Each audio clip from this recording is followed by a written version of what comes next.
Welcome to Around the Weird. Here's your host, the museum curator of the strange and unusual, Mr. Nothing. Thank you, mysterious voice, and welcome back to Around the Weird, a booktube channel where I talk about all the unusual and out of the ordinary literature that I have found in my travels.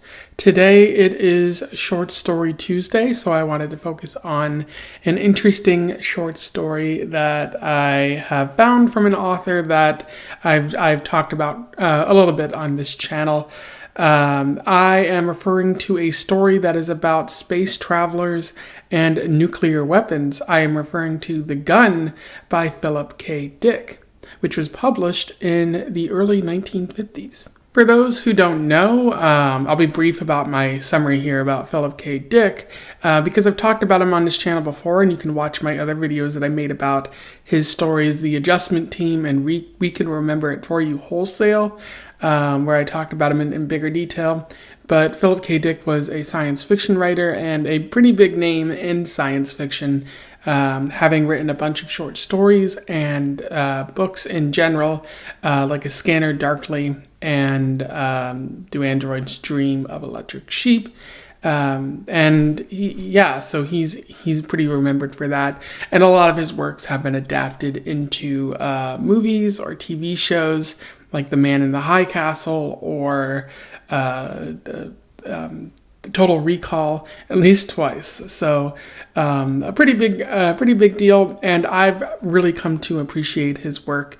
I didn't really like The Man in the High Castle, the book, too much. It felt a bit vague and more of a metaphor than anything else.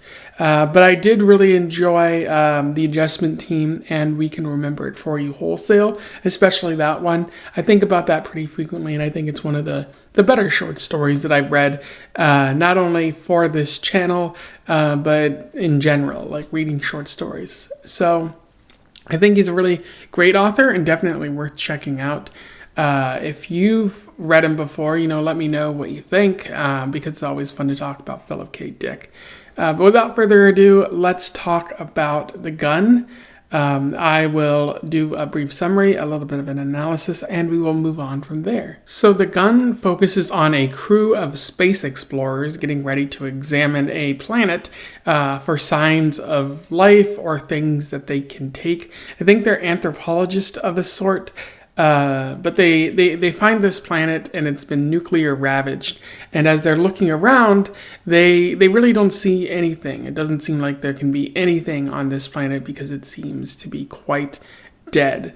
And as they attempt to turn back, they find that they have been fired upon by a mysterious gun, even though it doesn't really seem like there are people here. Once they get on the ground and find that they are no longer being fired upon, a group of explorers, a small group of them, named Doral, Tance, and Nasha, go and set about exploring the ruins, seeing if they can find anything, and attempting to repair their ship because they eventually want to leave this place.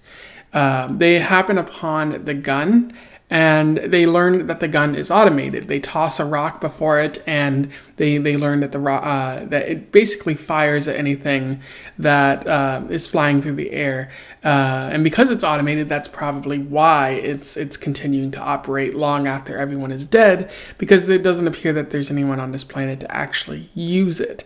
But below the gun, the giant automatic weapon thing, they discover a cache of cultural records, which they say that they want to eventually come back to the planet, so that they can grab the photos or the movies or the books or all the stuff that they have, so that they can better understand the culture and how it progressed to the point where they were willing to kill each other off for whatever reasons, because they identified the cause of the devastation as interspecies war right there. But before they can leave, they have to figure out how to get rid of this gun, because they can't come back or even leave the planet if they're going to be fired upon. So they realize that they can still destroy the gun from the ground, and they begin to take it apart and dismantle everything, and that won't let it fire upon them as they leave.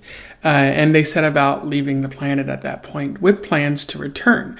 But as the story ends, the mysterious gun attempts to fire upon them, but sends an alert to some robots underground that it has been broken, and the robots send up a bunch of carts in an effort to repair this mysterious gun. And that's where the story ends there. In terms of analysis, there is a little bit to talk about with this story.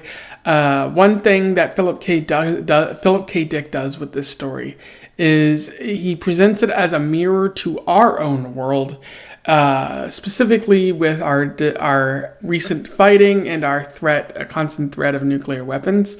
And that's the main essence of this story right here, where the entire purpose of the story is to show what happens when you use nuclear weapons, which is very timely because this was written around 1952, and what happened like 7 years previous to this, and what was happening like as the story was being written was the Cold War and the use of nuclear weapons, where we were testing weapons in the Pacific and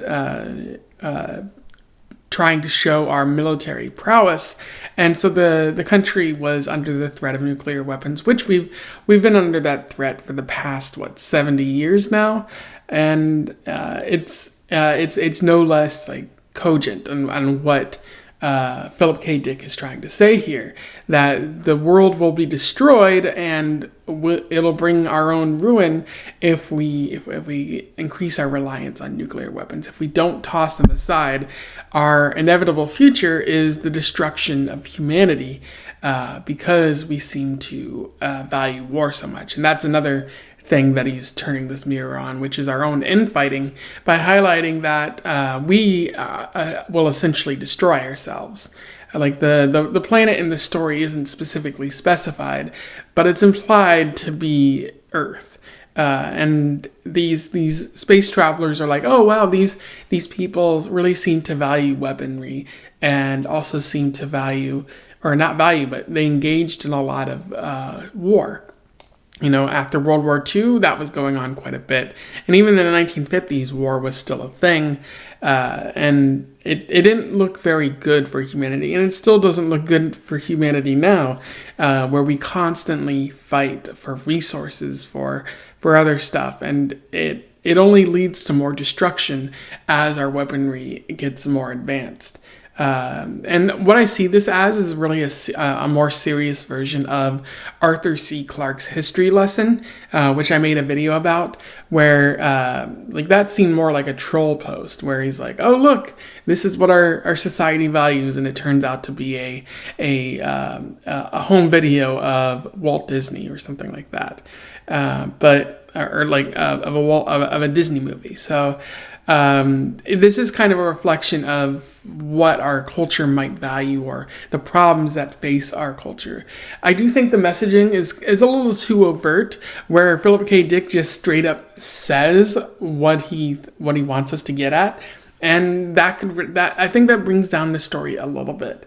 But also we have to consider how necessary it is to say this stuff and very loud. If the world is using nuclear weapons, we can't afford to sit by and be subtle with our messaging. We have to say it's wrong and that it's going to bring about our destruction and ruin, because if we don't say that out loud, then the governments, the people using those weapons might not really understand, or they might take our metaphors and our figures of speech, like, oh, they're not saying what they're saying out loud and being blunt about it.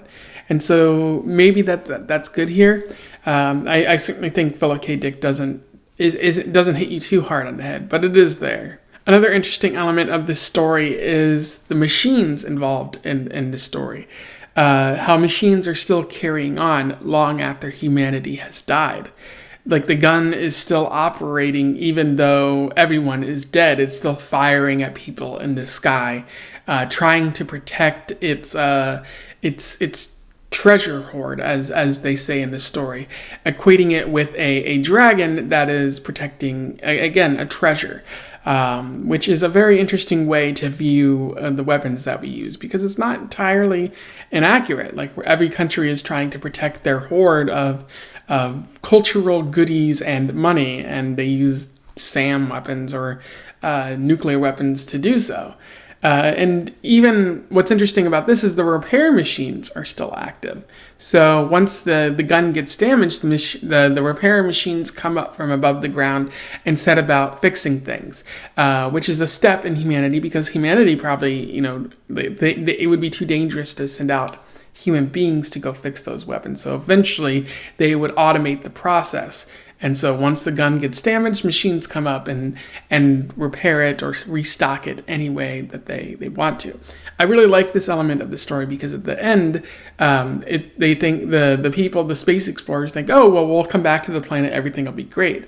But Philip K. Dick is showing that that's not going to be the case, that once they come back, they'll find that the machine or the gun is still fully operational, and it might kill them or several other people who show up to the planet. All thanks to the automation that humans have really put into place. And I do think this is very future thinking for Philip K. Dick, which he showed in so many of his stories. It has that classic Philip K. Dick kind of spin to this story, where he was thinking far into the future that not only do we have automated weapons, but automated processes to fix those weapons. And because all of this is automated, these weapons, like everything that is automated, will last long past humanity. So in some cases that might be good, because it'll show like future cultures what we did, but in many cases it will be bad, because in this case it was used for war, so it's gonna keep our cycle of war going even though we're not around. So pretty much anything that's automated will show what humanity valued, and it might even show it the hard way, because future alien visitors will get a missile to the face because we decided to automate and keep our war cycle going in perpetuity. Anyway, those are my thoughts on The Gun by Philip K. Dick. A pretty interesting and really good short story. Maybe not one of the most deepest of Philip K. Dick short stories. The main problem just being that it kind of tells you what it's about on the surface, very overt in its messaging, which I said might not actually be a problem, because about this sort of thing, you kind of need to be overt. You can't afford to dance around. You have to say, nuclear weapons are bad, please don't use them. So yeah, I thought it was pretty good, and I'm going to recommend it to you out there. Go find it. I'll put a link to it in the description so that you can read it. Let me know what you think in the comments. Let's have a discussion about The Gun. Otherwise, don't forget to like, share, and subscribe so that more people can find out about Philip K. Dick if they don't already know, and this short story, which should be a fun read. And until then, I wish you the best of luck in your weird and automated travels. Farewell.